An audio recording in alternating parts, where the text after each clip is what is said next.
Ooh-wee. What happened to those flying cars they promised us 30 years ago? All right, wow, it's a thrill and pleasure to be here once again before you. I've been up here a couple times before with my colleague David Domke. It's my first time having the pleasure with Keith, so can we give them a round of applause once again?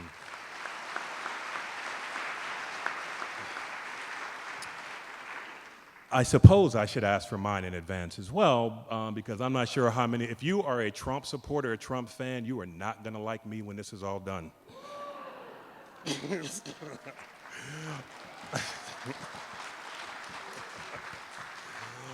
And as I told my colleagues that we discussed during our little briefing backstage, last night it seemed like the Academy Awards, for the most part, tried to avoid politics. However, this is a manifestly political topic, and so I can't speak for my colleagues, but I'm all in head first on this, and I think they're going to follow suit. Okay, so the name of the presentation tonight, I took the liberty of entitling it, I think this phrase to make a proper attribution to Groucho Marx. Are you going to believe me or your lying eyes? Gaslighting in government in Trump's America. So, without any further ado, we're already running late given traffic, so I'm just going to dive right in if you don't mind. So, the definition: to drive someone insane by making them doubt their perceptions or memories. Sounds kind of like marriage to me, but what do I know?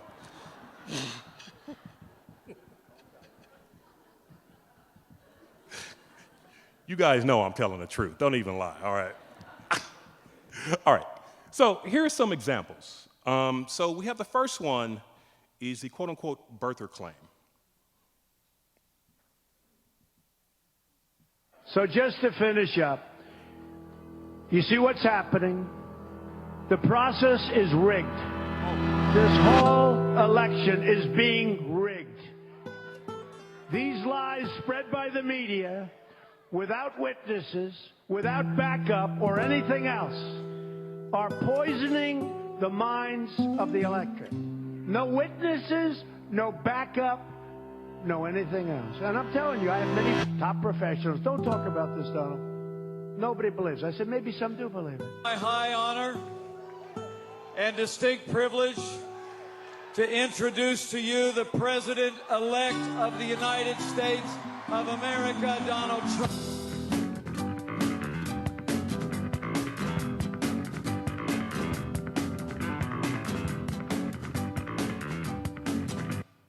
So just to finish up. Okay, so let us move on. So the whole point to that is that Trump is making this the rigged election claim, rather, after he's already been elected. So let's move on here. Let's get off of this and get back to this. Okay, that was, okay. Hopefully this will work out a little better with the proper title. And welcome back to Hannity. We continue with Donald Trump. I did not want to bring this up because every person that interviews you goes right for the birth certificate issue, which, by the way, you did win. I did. And he released it. They finally... Whatever it was he released. Some people don't know what it was that he released, and I'm not sure what he released, but... There's one line called place of birth. I'd like to see what he said. A lot of people want me to talk about place of birth. You saw this audience. Probably the biggest hand I got was when I mentioned place of birth. Many people do not think it was authentic. His mother was not in the hospital. There were many other things that came out. Okay, I thought the birth issue was established, that you were satisfied. I wasn't satisfied. I never said I was satisfied. I never told you that I was satisfied. I want to see, excuse me, who's satisfied? You don't still question that he was born in the United States, do you? I have no idea. Even at this point? Well, I don't know. Was it a birth certificate? You tell me. Some people say that was not his birth certificate. I'm saying I don't know. Nobody knows. And you don't know either, Jonathan. You're a smart guy. You don't know either. Going back a few years, do you regret questioning President Obama's citizenship? Why or why not? Not even a little bit. I don't regret it. Why would I regret it? But he is a citizen. He produced that long-form birth certificate. Well, a lot of people don't agree with you, and a lot of people feel it wasn't a proper certificate. You, almost single-handedly, were out there questioning President Obama's background. You said, how can you not show a birth certificate? Right. But Trump comes along and said, birth certificate. He gave a birth certificate. Whether or not that was a real certificate, because a lot of people question it, I certainly question it. And it turned out to not be true. Well, I don't know. According to you, it's not true. I don't know. He released his birth certificate. You know, if you believe that, Is not Muslim. I really don't know. I mean, I don't know. I don't know why he wouldn't release his records. Born his birth certificate. Who knows about Obama? His mother was a U.S. citizen, born in Kansas. Was he a natural-born citizen? Who knows? Who knows? Who cares right now? Do you think your birther position has hurt you among African Americans? I don't know. I have no idea. I don't even talk about it anymore, Bill, because I just don't bother talking about it. But it's there. It's on the record. I don't know. I guess with maybe some. I don't know why. I mean, I really don't know why. But I don't think very few people. You're the first one that's brought that up in a while. Okay, and I have one more. House lights. I got one more. Recently, you've spent a lot of time talking about President Obama's birth certificate, or lack thereof. You don't seem convinced that he has one. No, I'm not. All right, well, I was just getting to the best gaslight of all time, so. Yeah, baby, I love me some this one here. Let me see. View, slideshow. Okay, here we go. Alternative facts.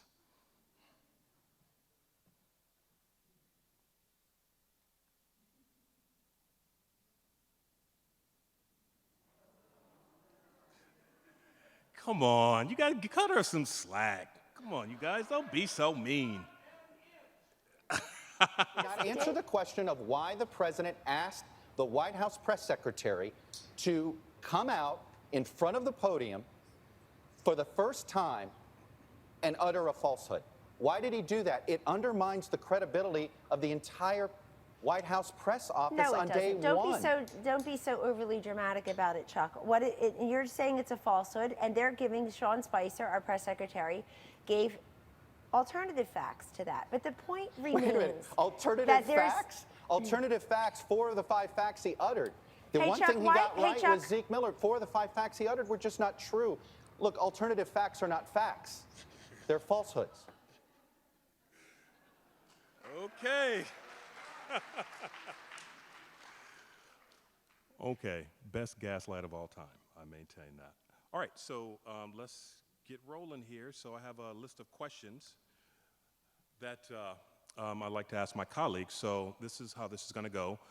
What does it mean to gaslight from a communications perspective? I'm going to direct that to my colleague David Domke, after which I will follow up with a question, the same question from a clinical perspective, and then we'll go through 3 more additional questions, after which we'll open it up for Q&A. So first, Professor Domke, what does it mean to gaslight from a communications perspective? Okay, thanks, Chris. Well, I've been thinking about this a little bit. That's a joke, all right?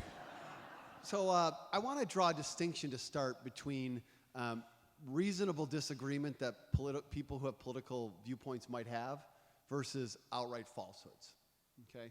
I think in American political arena, we've had many presidents who strongly adhere to certain ideological perspectives, and people who have a different worldview think that what they're having to say is just not accurate or not correct. And that may be so, but I want to kind of put those folks into a category of what I might just call ideologically inclined presidents.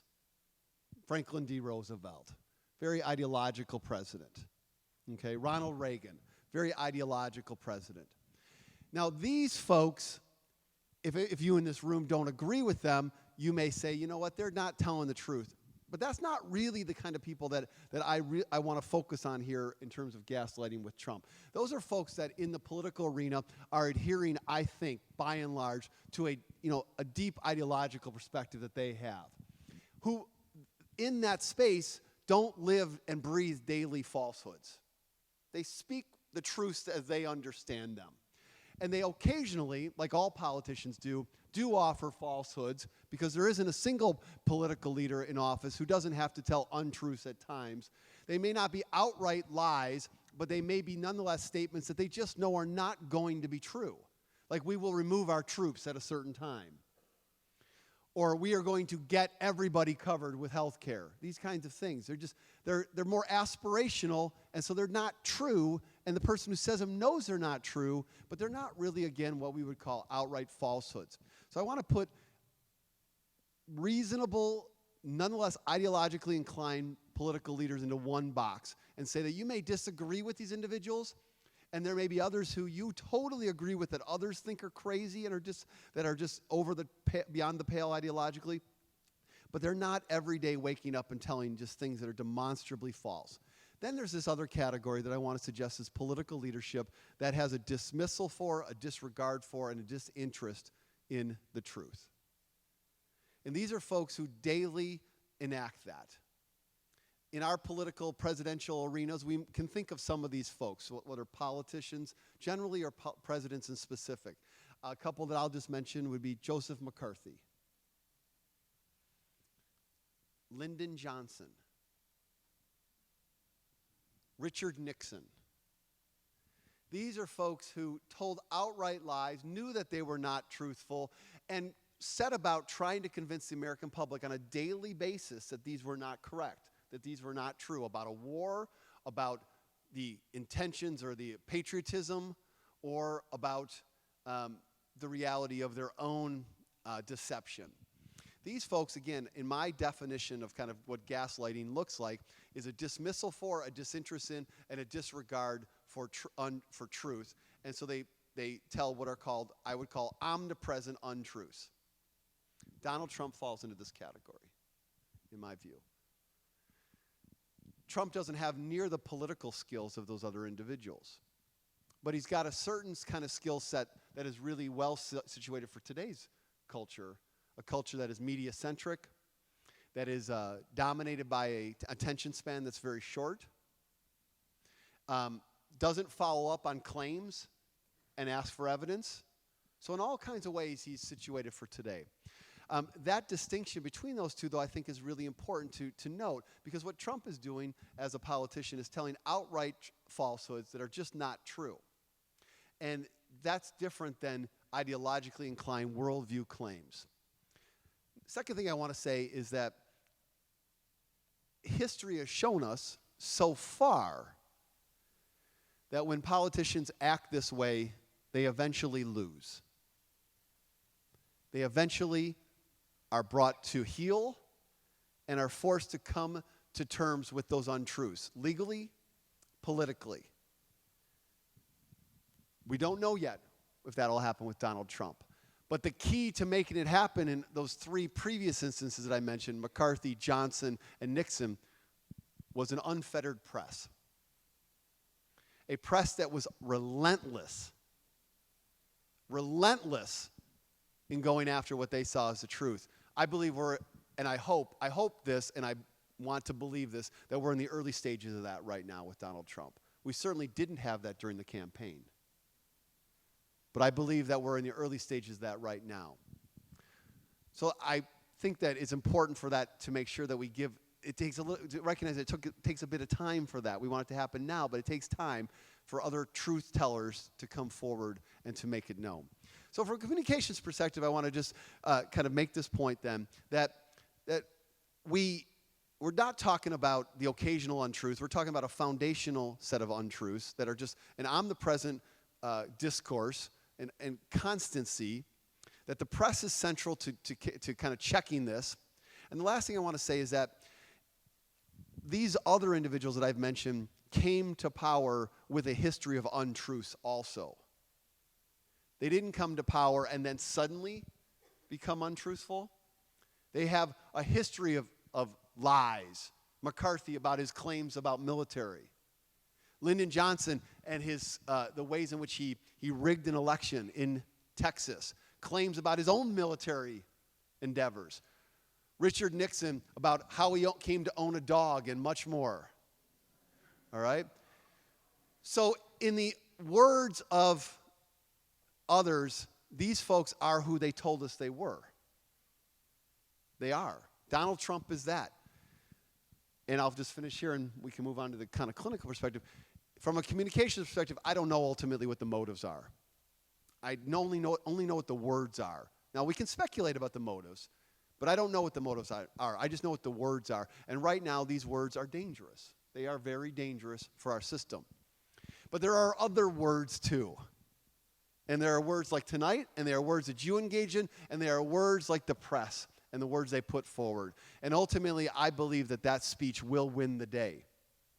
But the dawn is not here yet. Yeah.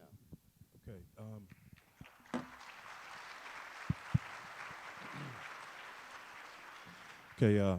Thank you, David. I would like to push back on you on one thing. So you are a journalist by trade. You were a journalist, so I'm glad you brought that perspective out. But one of the things I wanted to push back on, the principal thing I would like to push back on, is you said Nixon, Johnson, and Joe McCarthy. One of these is not like the others, right? And I'm going to give you a hint. His nickname was Tail Gunner. Tail Gunner Joe. So having said that, so one could say that, with Johnson, I don't know if there's such a thing as in reality as a white lie, but relative to what was going on with Tail Gunner Joe, and his communists or his witch hunts, I mean, those seem to be qualitatively different. I'm not sure. I think we could have a next 4 or 5 hours of conversation about that. There's probably people in this audience who would say that Lyndon Johnson's decisions as president in terms of death, in terms of war, claims were worse than what McCarthy engaged in, right? That people died on his watch, and we escalated a war effort that didn't need to be escalated. So I'm not sure about that. But I will say that in all 3 instances, it was the press that brought them down. It was Murrow with McCarthy, it was Cronkite with Johnson, and it was the Post and others on Watergate. So I think that they all told lies, perhaps for different reasons and with different effects, but all of them were flat-out untruths used for their own political purposes. Okay. Roger that, David. Thank you. Keith, for the clinical perspective, please. All right. I brought notes here. So how many of you out there are therapists? Okay, got a few. How many of you are psychoanalytically oriented therapists? A few, okay. So the term gaslighting, of course, comes from the Patrick Hamilton's play Gaslight from 1939, and it was known in the United States as Angel Street, and then later was made into a movie in 1944 called Gaslight with Charles Boyer and Joseph Cotten and Ingrid Bergman. And it takes place in the 19th century, where the houses are lit with gas. And the victim's husband in the movie and in the play manipulated the gaslight in a way that made his wife's complaint seem as if about the flickering gaslights made it seem as though she was going insane. And the husband's aim was to have her committed to a mental hospital so that he could gain the property for himself. Now, after that play came out, British psychoanalysts started using the term gaslight to mean to drive somebody crazy, to drive somebody psychotic. And that was kind of an early, narrow definition of it. It's been broadened over time to describe one person trying to make another person, to try to undermine the victim's belief system and replace it with another belief system. And so that's clinically what happens in a lot of situations. Now, a local psychoanalyst, Ted Dorpat, actually wrote a book on gaslighting. It was called it was called Gaslighting, the Double Whammy, Interrogation and Other Methods of Covert Control in Psychotherapy and Psychoanalysis. And in that book, he identifies 2 defining characteristics of gaslighting. He says, 1, the manipulation is one in which an individual attempts to exert control over the feelings, thoughts, or activities of another individual. And the second one is the practice is carried out covertly and is not explicitly, directly hostile, abusive, coercive, or intimidating. So this is so covert that the perpetrator may not even be aware that they're doing it. But it's used to disrupt another person's mental functioning, but not necessarily their behavior, although behavior could be included in the gaslighting concept. Ultimately, he comes to what I think is a really good definition, very similar to what Chris put up there earlier, is that it is an attempt to influence the judgment of a second individual by causing them to doubt the validity of their own judgment and perceptions. Dorpat also goes on to talk about gaslighting as being common and maybe even ubiquitous in all communications. And it certainly happens, I think Chris alluded to this, it certainly happens in marriages a lot. Now, the double whammy that Dorpat talks about in his book, he says it's the double whammy. He says, first, the victim is verbally attacked, insulted, or disparaged. And then after that, after the victim has protested this, the victimizer again verbally abuses the victim by discrediting and invalidating the judgments made by the victim. So it goes something like this. You always do that wrong. You're such a loser. And then the other person would say, oh my God, that's really hurtful. That's terrible. And then the first person would say, oh, I'm just kidding. Can't you take a joke? You're being too overly sensitive. And so what happens is that they're verbally attacked, and then they have a reaction to that, and then the reaction is discounted. And that second attack is really the one that does people in. That's the one that invalidates their feelings. It's the one that makes them feel like they're no good, like they're stupid, and stuff like that. So this concept of gaslighting has kind of taken on other forms. It's sometimes called the double bind. A long time ago, we used to call it the schizophrenogenic situation, so where you drive somebody crazy. You put them in a double bind situation where no matter what they do, it's the wrong thing. I would also say that Dorpat's book on gaslighting is most of the book is devoted to the unconscious gaslighting techniques used by therapists on their clients.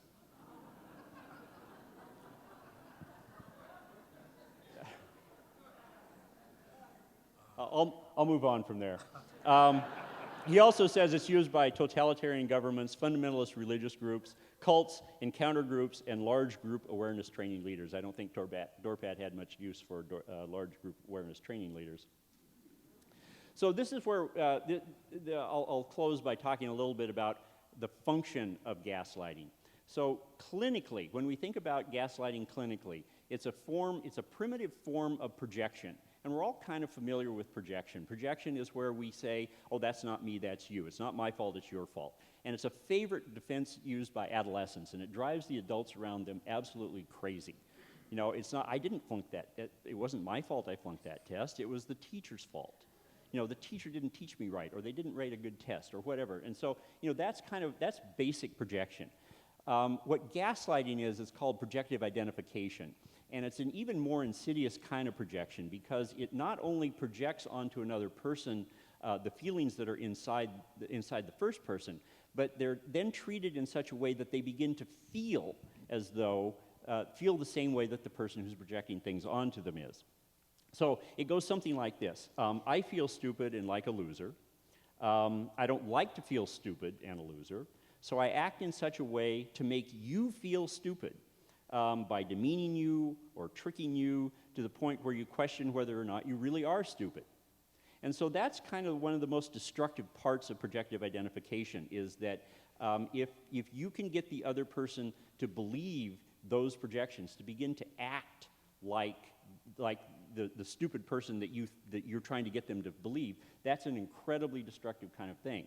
Now, if the intended victim can kind of pull away and say, no, I don't believe that. That's not what I think is true. Then you can kind of ward off a lot of that projective identification. I'll close this part of it by saying that we could assume that someone who uses gaslighting to make people feel stupid or like a loser have been made to feel that way themselves by the important people in their lives. Thank you, Keith.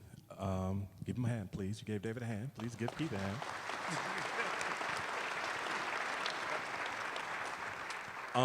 And, like I did with David, I like to follow up with a couple questions. The first of which is, are there certain predispositive factors when it comes to gaslighting? That is to say, are there certain people that are predisposed to gaslighting, and are there to be on the receiving end of gaslighting, and whether or not it takes? And then are there certain personality types or individuals that are more likely to attempt to gaslight? Yeah. So to answer the first question, let me kind of do. Let me answer it by telling a brief story, if I can, if that's all right. I'll make it brief. So let me tell you a story. During the introduction, you heard that I was I've been in this business for almost 40 years. I've been a clinical director for 30 years. One of my areas of expertise is suicide. Suicide, and so early on in the 80s, I co-authored a book on suicide. And then later on, when a new state law was passed in 2014 that required all mental health professionals to have 6 hours of training in suicide assessment, intervention, and treatment, I began to do a bunch of suicide workshops. So we've done my training partner and I have done about 30 workshops. We trained about 3,500 people over the course of the last 3 years. So in the process of doing that, I've learned a lot, not only about suicide, but about homicide as well, because they're kind of two sides of the same coin.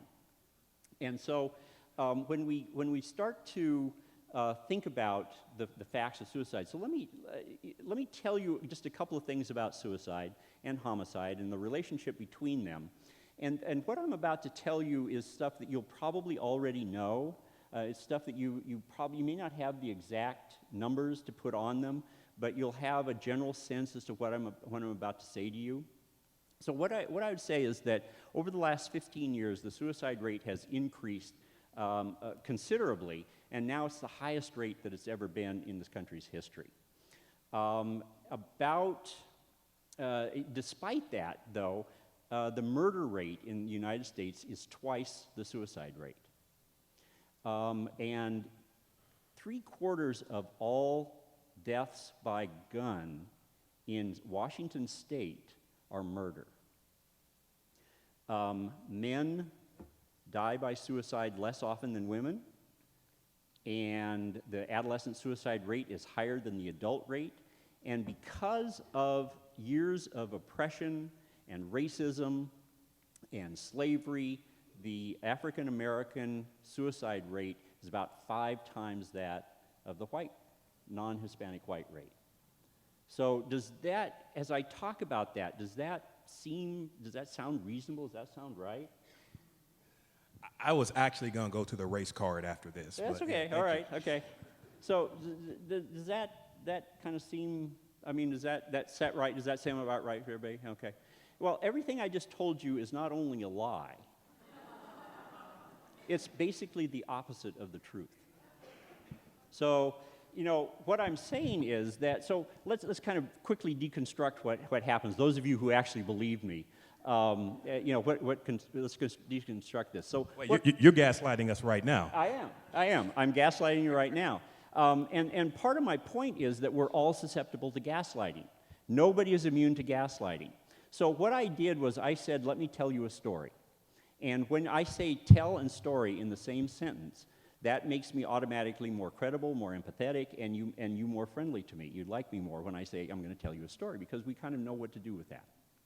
And then I established myself as an expert in the field, and then I said to you, you all will know this. This will all sound very obvious to you. And I played to this idea that we all have, that we have a pretty good sense of what's around us, and we have a pretty good sense of the world. And so the suicide rate in the United States has increased over the last 15 years, but it's still lower than it was in 1950, 1960, 1970, and 1980. The gun deaths in Washington State, actually the murder rate is half the suicide rate. It's half, not twice. It's half the suicide rate. The murder rate is less. 3/4 of all gun deaths in Washington State are suicide, not homicide. The adolescent suicide rate is lower than the adult rate, and the white, non-Hispanic white suicide rate is 5 times the African American suicide rate. So everything was basically the opposite of what I said. And so when I began to talk, you all began, and if you found me, kind of sympathetic, and you liked me, and you found that I was friendly and, kind of an expert on things, you began to think of stories that confirmed what I was telling you. Maybe you searched your memory and you hear a lot more about murders. than you do suicides. And there's a reason for that, because ethical reporting says you don't report the details of suicide because of fear of contagion effect. And you may have heard of somebody who committed suicide, who died by suicide, and probably the last person you heard about maybe was Robin Williams, maybe? But you heard a lot about murders, right? You hear about murder all the time. So as you go searching your memory, you access these things that confirm what I have to say. And so that happens all the time. So when, I don't know how many tweeters there are in here, but when you get a fact tweeted to you and you retweet that without thinking about it, this is what happens. You say, oh, that sounds right. That sounds like a fact. That sounds reasonable. And then we repeat that as the fact. And when in fact, that's not what happens. There's a lot of reasons for this.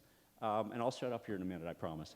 But there's a lot of reasons for this. And part of the problem is that we have basically been designed by evolution to accept alternative facts, to not think through things very carefully. We have this system inside of us that's really good at keeping us alive, at survival, and it's got probably hundreds of millions of years of evolution behind it. And then we have this kind of frontal lobe thing that has been evolving for a couple of 100,000 years. And so you've got 1 million years of this kind of survival thing, and you've got a couple 100,000 years of this executive functioning thing, and the survival thing is always going to win. How many of you are familiar with Daniel Kahneman's work on, yes, so this is System 1 and System 2. Kahneman wrote a book, he's written a lot of stuff, but it's how people make decisions. You familiar with Kahneman? Yeah, Thinking Fast and Slow. Great book. If you haven't read Thinking Fast and Slow, read it. It's really great, but it explains a lot of this. But it basically says that we have this other system that we can use, but it's kind of lazy. And it kind of gives us the, it gives seeds power to System 1, which collects all these facts and all this information, and does it really quickly and does it out of our awareness. Basically what he says is System 1 is who you are, and System 2 is who you think you are. So we're all of us are vulnerable to gaslighting. All of us are vulnerable to alternative facts. And yes, there are some personalities that are more likely to gaslight, but they're people who have been gaslit themselves, if that's a word. They're people who have been abused. They're people who have been ignored and abused and demeaned, and then they have to get that out and do that and create that in somebody else so that they feel better. That's the long answer, sorry. Okay, thank you for the dissertation, Keith. So let's swing back a little bit to this side. But I did have a question, however, because it suggests that from what you said, and because I got to be honest with you, before being approached about the gaslighting phenomena, David and I both admitted to ourselves via text, do you know what it means do you know what gaslighting means? I'm like, man, I just found out a couple days ago, man, so, because I had heard it thrown around so often. But so I kind of want to, we can revisit this in Q&A if you guys wish, but I kind of want to throw it open to my colleagues right now. Can gaslighting occur at a group level? And I ask this question because often racism is denied. Like somebody will tell me racism doesn't exist. I'm like, man, how the fuck are you going to tell me racism does not exist? I live this every day. Pardon the French, but whatever, right? It's like, I live this every day. So how are you going to tell me racism doesn't exist? Same thing when it comes to sexism, right? You have men that'll tell women or believe that sexism does not exist, right? So I guess I want to throw it open to my colleagues. It's like, can this occur at the group level? And it seems to me, moreover, there is this presumption of, or maybe this activation of power. It seems like there's a power dynamic, if you will, that is associated with gaslighting. And so I'm just going to throw this open, to my two colleagues here. What do you guys think about that? Do you find any validity in either one of those claims? When you say does it happen at the group level? Let me just make sure I'm asking. You mean, can a speaker or a group of speakers convince a certain group of people of a certain set of alternative facts? Is that what you mean? Yes, something like that. Yeah. It would seem like that's what happens in politics. So maybe we need political gaslighting as opposed to interpersonal, relational gaslighting, right? That political gaslighting is the skill set, the ability to put forward through repetition, through an unconscionability about the falsehoods one's telling, in such a way that you're able to convince, that you believe that you can, and then you are able to convince a significant subgroup of the American electorate of those alternative facts that you're claiming. So that the claim that, of course, that not only is this president a bad president, not the former president, President Obama, not only is he supposedly a bad president, but that he's not an American citizen, that he's a Muslim, right? And so who believes that? Well, you're targeting that to certain groups of people. You don't expect everybody to buy that. You are thinking that there will be a certain subset of group of people, and that will be particularly white working class men. That's a reality. And it is those folks of people that I think are the most susceptible politically in this moment of a diversifying United States, of a globalizing economic space, of a media system that doesn't look like them except on certain cable channels, that are most susceptible to this at this time politically. Okay, so I need to push back on you on that for a sec, David. So and this is part of my ongoing research. It is a fact that, you know, Trump won 48% of white college-educated voters, first of all. Second of all, like with the Tea Party work, you had a lot of people who were fairly well-educated and doing really well who supported the Tea Party. And then if we think about the proportion of working-class whites, and this has been sticking in my craw ever since this stuff came out, is that everyone wants to attribute, progressives included, you know, Trump's victory to working-class whites. That's just not true. Working-class whites only constitute 36% of the electorate, and Trump only won 2/3 of that. So I guess one of the things I want to bring out here, and thank you for helping me out with this, is that this is not about working-class whites. The reason why this is so important is because it's going to lead to faulty policy prescriptions in adjusting the economy to accommodate working-class whites. These jobs are not coming back. The fact of the matter is you had a lot of white educated people who supported Trump, right? That's just true. Now, whether or not they're more susceptible to gaslighting, I'll defer to you on that. But I know for a fact when we look at the exit polling and when we look at what's going on theoretically, that it's not mainly working-class whites. They're a part of it, but that presumes that, you know, that well-educated or white folks who have not been left behind by globalization, that they didn't support Trump in enough numbers to get him over the top. And that's just simply not true. Yeah, I didn't say that. What I said is that a certain body of people are more susceptible to it in our political system than others.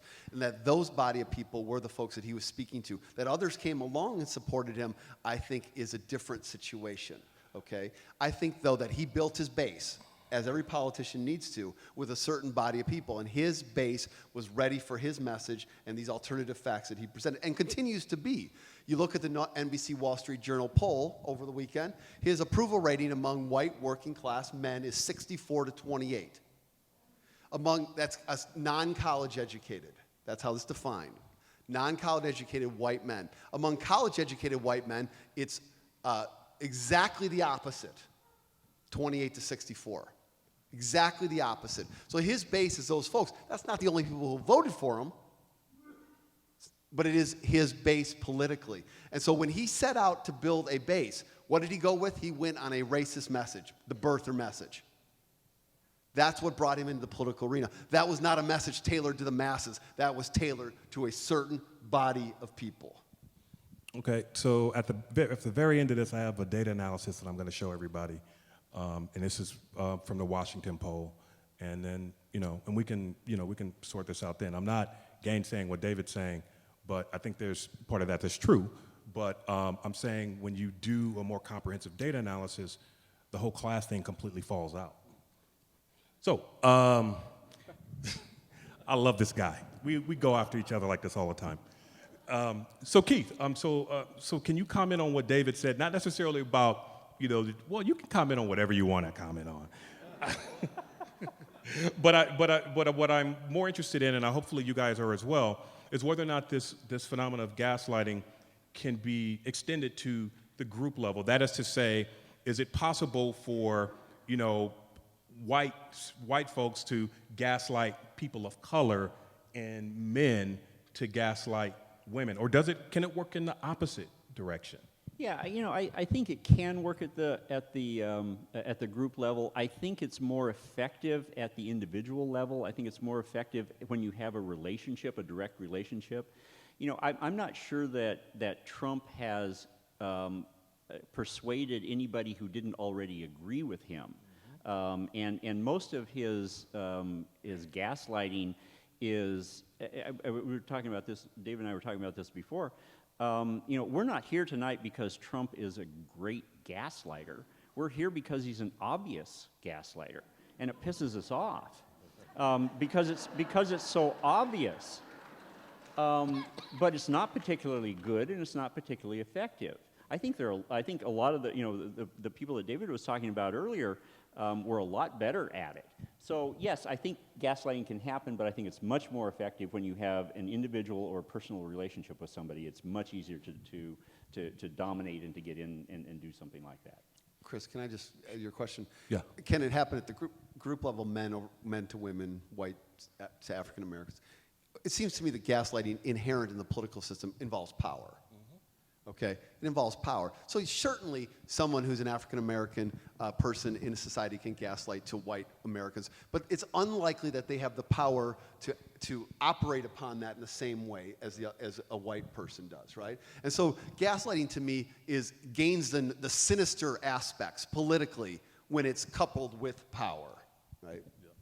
No, that's, yeah. And that's what we see in domestic violence situations. You see that kind of power and control. I mean, whether domestic violence isn't just hitting people, it's really a power and control kind of thing. And there's a lot of gaslighting that goes on in a domestic violence situation. And so, yeah, it's where one person has more power than another, and in many cases, physical. Okay, so we got the light signal. I don't know what that means. If we have 5 minutes left of Q&A, 10 minutes, can somebody, throw up a card or something like that back there? So what I'm going to do is I'm going to skip to, so I'm going to skip to the last question if you guys don't mind. I think that was a photo. Oh, that was a photo? Yeah. Oh, okay. All right. Kellyanne Conway was back here, right? Kellyanne's in the back. So I do fear, however, that we're running short on time. So if you guys don't mind, can we skip to the last question and just ask, does the present case of gaslighting pose a threat to American democracy? So let's swing it back over here to David. Does it pose a threat to America? This is our last question then before Q&A, right? Is that what you're saying? Yeah. Does it pose a threat to American democracy? Absolutely. Does it pose an existential threat? I believe it does. Does it pose a never-seen-before threat to American democracy? No, not in my view. We have seen great threats to this country's standing. You can go all the way back to as far back as you want to go. There are people that have done terrible things that have posed existential threats to this democracy. What I do think makes this moment different, though, is that we have an ability as a public to silo ourselves from that press that I spoke about at the beginning, so that we do not encounter news in the same way that we used to. We get to select into news cycles. So that's why I don't know if the press's persistence at this time will have the same outcome as it had before because of that situation. So does it pose a threat? Yes. Existential? Yes. Is it greater than ever before? Probably not, but I don't know, and so I'm sufficiently concerned about it that I'm not prepared to spend the rest of my career as an academic. Can you elaborate? Would you elaborate on that, please? So, I've made a decision. I'm leaving the university in a couple of years to engage in the public arena, in the political space, in a way that I think is more hands-on. I think it's a privileged opportunity to be at a university, and so. But, my wife is like, what? And so, but the reality is it's not just that. It's that I do believe that this moment is significant enough. It is, right? And, this came after the decision but I was doing a talk about a month ago, and I was finishing the talk, and I said, look, there are people in this room who have fought and died for this. Not who didn't die, but know people who died for this country. There are others of you that fought for this country, and I'll be damned if this country's going down on my watch, right? And so the reality is that it's so much bigger than this little town hall moment. It's about the the globe. So is it, yes, is it going to not end our experiment democracy? I don't know. I hope not, but I don't know. And so that's why we're here. Yeah. Thank you, David. Please give him a hand, please.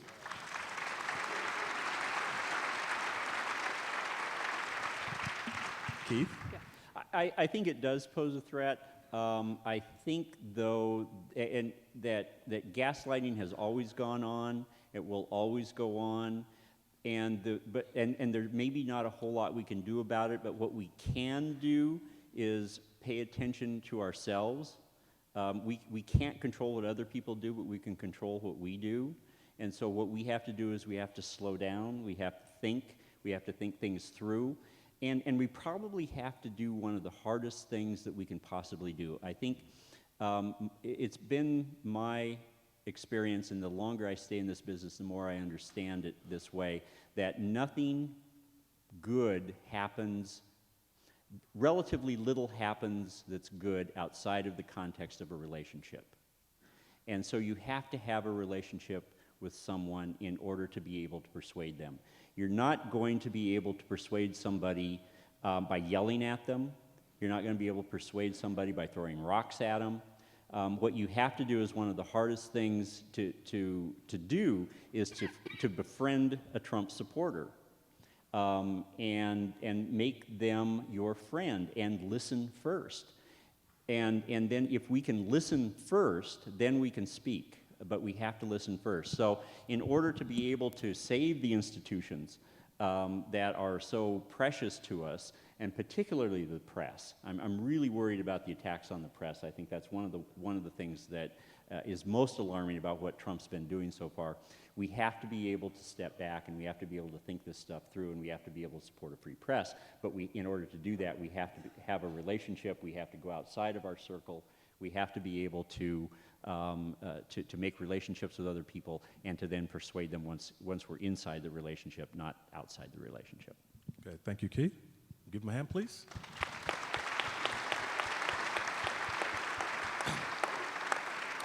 So briefly, I'm going to exercise my prerogative as a moderator. I didn't really get a chance to say too much because of my esteemed colleagues are so on point with their comments, and I thank you for that. So if you guys don't mind, I'm just going to spend a minute or two with some of my own thoughts. So the first thing I want to do is bring up this promise data analysis. This is based on a Washington poll that we conduct at the University of Washington every election cycle. So people think that since we're in Washington, we're in a bubble. We're really not. So 30% of Washington voters cast a ballot for Trump. So if we disaggregate this by region, Puget Sound, 21%, Eastern Washington, 44%, and other regions, North and South, rather, 35%. So why vote for Trump? Conventional wisdom is about economic anxiety. That is working class whites, right? Not true. Class makes no difference when it comes to support for Trump when we put this in what is called a multivariate setting when we're controlling or accounting for other alternative explanations. So what does account for voting for Trump? Racism, feelings towards Obama, and support for the Tea Party matter. If we think about this in probabilistic terms, if one is racist, it increases the probability that one voted for Trump by 25%. If one hates Obama, it increased the probability of voting for Trump by 36%. And if one was a Tea Party supporter, it increased the probability of voting for Trump by 7%. So having said that, working on these other two books, I have a ton more data. There's no way I can trot that out in this or 5 more town hall presentations, assuming that I'll ever be invited back. So I'll close on this, is that I do, like my colleagues, believe Trump poses an existential threat to democracy, to American democracy. We see similar things happening in Europe, of course. In France, we see the Front National. In Germany, we see Alternative for Deutschland. We see in the Netherlands, the Freedom Party. These things are happening all over every place. And you know what the one common denominator is? Perceived rapid social change. That's what it is. So let me finish and close by saying like this.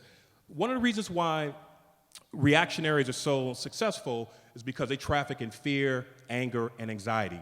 Progressives typically don't go there. And the reason why they're so successful is because they saw Obama, just like they see these changes overseas, as posing existential threats to their respective nations. Not necessarily countries, but nations. So what progressives have to do, progressives have to see Trump and his team as an existential threat to democracy.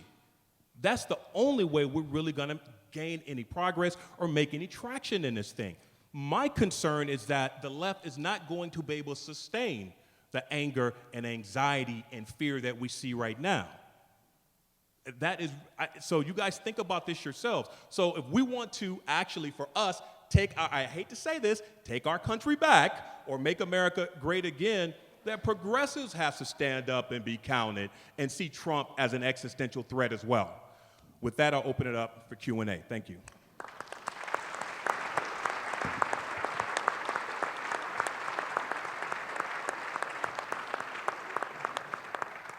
So if you do have a question, we ask that you come up to the microphones on either side of the stage, and please keep your question in the form of a question. Thank you. Okay, so all throughout Trump and the Republican Party, kind of Fox Media type things were labeling the Affordable Care Act as Obamacare, and it's evil and whatnot. And as far as putting a group focus on that, saying it's evil, I think they were kind of gaslighting that. Recent comment as of today is, who knew insurance can be such a hard problem? So my question is that sudden switch from it's evil to, oh, this is a hard thing, who knew, when that's been the whole issue beforehand, is that actual gaslighting, or is that kind of a kung fu jiu-jitsu type of thing outside of gaslighting? Because it's so obvious. I'll say one quick word on that. So on the Affordable Care Act, that plan of action, that strategy was actually promulgated by the Heritage Foundation in 1996. It only became a problem when Obama adopted it. So I'm just going to leave it at that. I'll throw the rest open to my colleagues. You know, in my view, the critique of the Affordable Care Act became a political weapon, right, against this president. Chris's point he's making there is that it became a political weapon against a man who was African American as our president, right? And so so in my view, it moved from a political disagreement that reasonable people can have based upon ideology to an attempt to delegitimize, to disregard truth claims, and that was the framework upon which everybody in the Republican Party has operated for the last 8 years since this man became president, right? So it operated there. What came along is that the outwardly, explicitly racist claims about him being Muslim, him not being an American citizen, was built upon that in a foundational way. And so Trump now can move back and forth seamlessly between those things, I think, in a way that allows him to have the persona that he gains all of the seeming just political disagreements around Obamacare. It doesn't seem to be a racist thing, but because he's got this other racist history that allows him to operate very carefully, comfortably there. So to me, it is absolutely a set of falsehoods at this point, bound, and I believe, in a racial worldview that was there at the beginning. Had this been put forward by George W. Bush, by Mitt Romney, as it was, right? The claims that would have been made about it would have been different claims. So that was not based in an ideological disagreement. It was based in a worldview that said falsehoods must rule. So to me, this is a gaslighting situation, right? And now, but I do believe facts ultimately do win the day. They have won the day. And I think the Republicans are now finding out that facts are stubborn things around health care. They really are. Yeah. Yeah, I would just add that it was clearly a political strategy that included a number of rhetorical methods, including gaslighting, yes. Thank you. There's a certain level of euphemizing that seems to me to be going on around this political gaslighting. And has to do with, in particular, the words that are used to describe the the false statements that are made. We saw in the clip that Conway advanced this ridiculous term, alternative facts, which was quickly derided, but then replaced by that interviewer with words that have been used a lot tonight, falsehood and untruth. Those to me are very watered down and distracting versions of the word that came to my mind when David was describing his definition of political gaslighting, which screamed to me through almost the entire time he was talking as lying.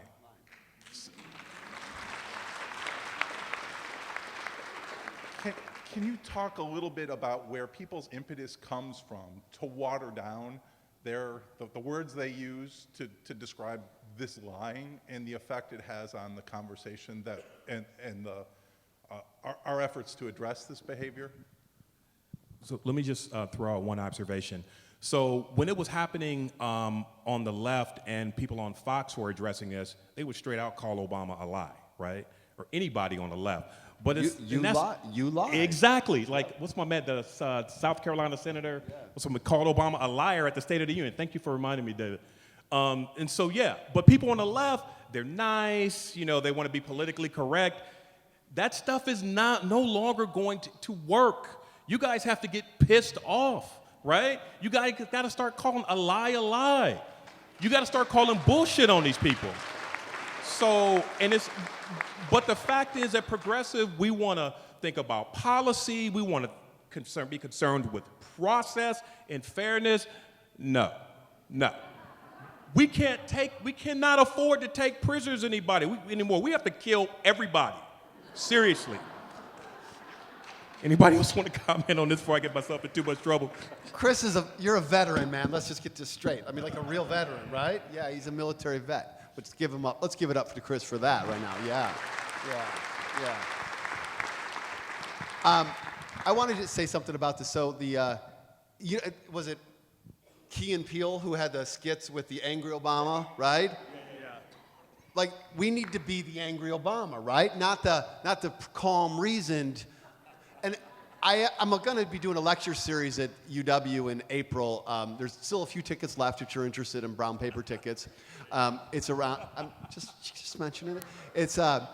But it's around news and information in the 21st century in the political system. So if you're interested, you can find it. Look it up, David Domke, brown paper tickets. But here's what I want to say about this is that the reality of characterizing that and I have so much respect for this man as former President Barack Obama, right? But one of the mistakes I think that he made is that genteel, that incredible confidence that people would reasonably begin to listen to him allowed this to emerge, right? It allowed it to emerge in such tremendous visceral. Now, I know that as a man, he could never be the angry black man. I know that.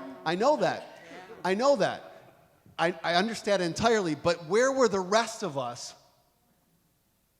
Where were the rest of us who were supposed to have his back, right?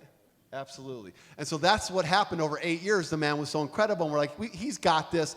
Well, no, he had it, but then, you know what? Look at what came out of it, Trump, right? So I won't quite say we need to kill everybody, but I think that we need to be all in, right? Yeah. I'm not sure I have anything to add to that. I think I'll. Let me just add to what David just said. So what I think happened is that Obama was a course correction to Bush, just like Trump is a course correction to Obama. Like, these people want their country back from not only him, but from the rest of the folks that don't think like them. Okay, next question. Where are we? We're over here. Oh, thank you. Mr. Myers, Keith, if you prefer. My question is specifically to you. I noticed something that happened in my own mind when you were playing out your gaslighting experiment on us. And that was that a couple of the things that you said didn't strike me as quite right. When the claim that you made about, specifically, it was actually a couple of things, but the one that stuck out the most was the claim that the murder rate was twice the suicide rate. But because I didn't hear any protestation from my group, the people here, and also in combination with your status as an expert, it tended to, it just slipped away. I just kind of let it go, even though there was a little bit of a niggling there. I didn't stand up. I didn't say, hold on a second. That doesn't seem quite right. And I'm wondering how much, I guess in the form of a question, how much that tendency, and I don't know if anybody else experienced that here, how much that tendency plays into this political gaslighting or group gaslighting is sort of that tendency to, well, I don't see anybody else protesting, so maybe I'll just sit down and shut up. Yeah, well, I think that is a phenomenon. I mean, we see that in a lot of different situations. It's, and maybe this goes to the group question too, when it's like when you see, what was that case where the woman was being beat up and murdered on the street in New York and nobody said anything? It's a little bit like that, and if you it's kind of like if you see something, say something. If you think something, say something, or at least check out your facts. And you're right. There is this kind of, well, nobody else said anything, so I must be wrong, and you begin to question because I was gaslighting you. I was trying to gaslight you to get you to believe something that wasn't true. I was trying to replace your belief system that the murder rate is twice the suicide rate is twice the murder rate. You sort of, you need to slow down and think and say something when you hear something like that. You need to question it. Yes, it is a common human phenomena to say, oh, well, I must be wrong, and yeah, then you go out and you start to search for facts that support the opposite side, and that's really what we have to avoid doing. I don't know if that answered your question, but yeah, thank you for bringing that up, because I'm sure that I saw a lot of other heads nodding here, and I was actually hoping that someone would stand up and say bullshit, because that would be really good if you would. But, yeah. Well, thank you. Yeah, sure. We only have time for one more question, unfortunately.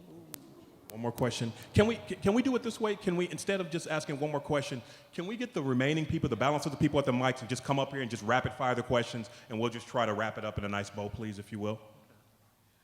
Oh, okay, I'm worried about the rallies that Trump is having again, where he gets people very emotional. It's almost like a religious revival, and it's very us versus them.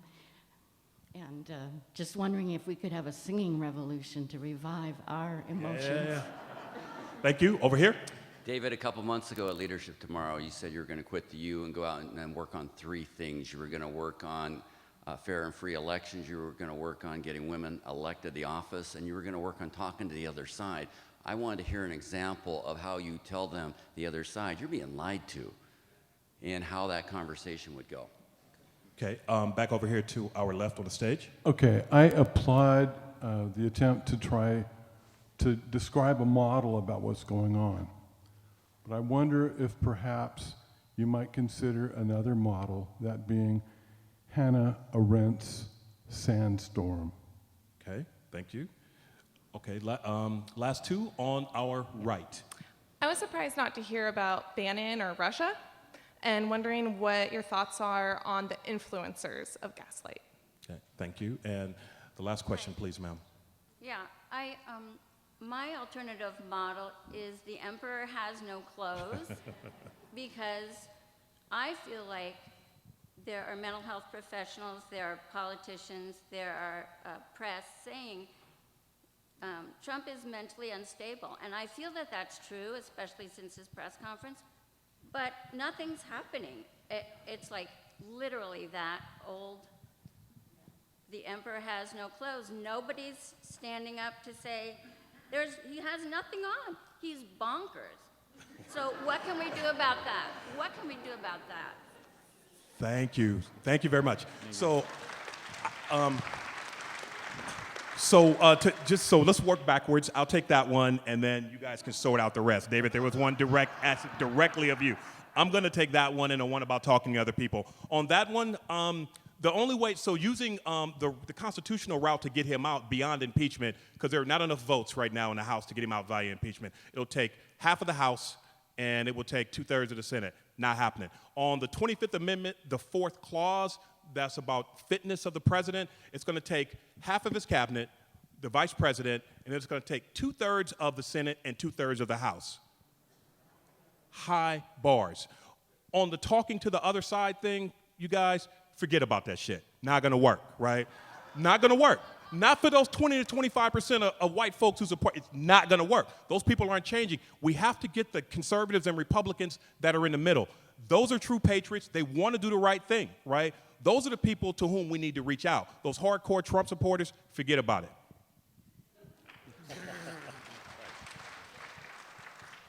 So the gentleman referenced the talk I gave. There's been 3 things that I've been talking to groups about that we can all make a difference around. One is advocacy for voting rights. Voting rights.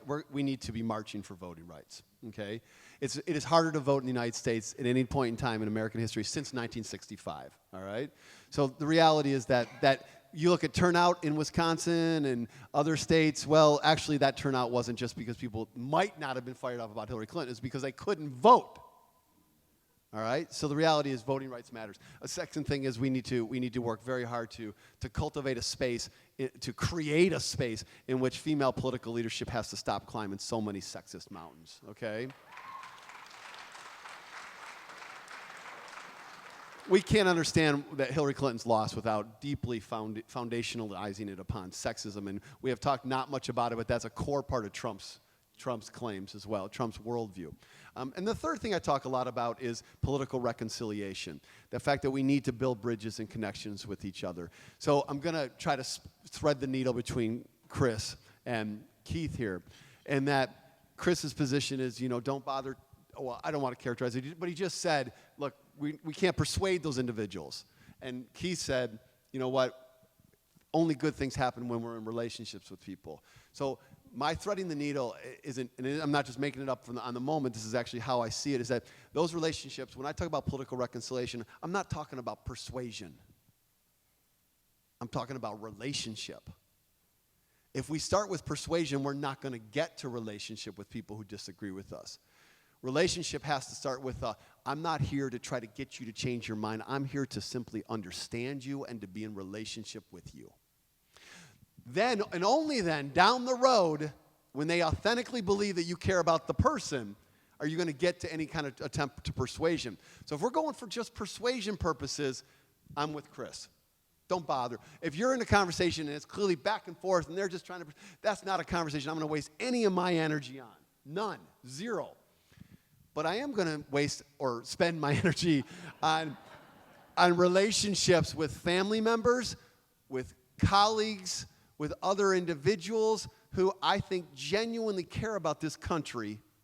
And I'm not going to lead with, how the hell did you get that bumper sticker on your car? I'm going to lead with, that's a pretty cool truck you drive right there. Right? That's relationship. So that's part of what I think about political reconciliation. It's got to start with relationship. And we may not feel like we've got time for that as a people, and I get that, but there's no reason why we can't operate on multiple fronts. We're capable of that. Right? We don't have to defriend everybody.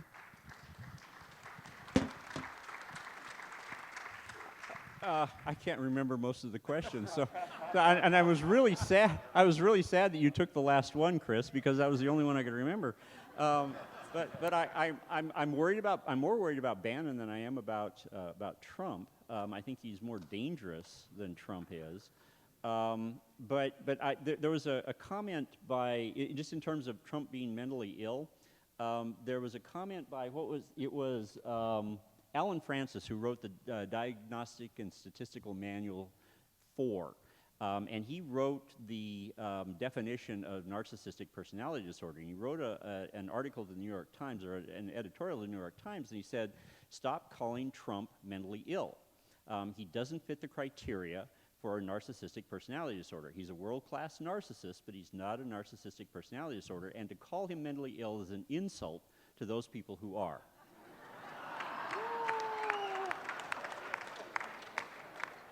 I really like that one.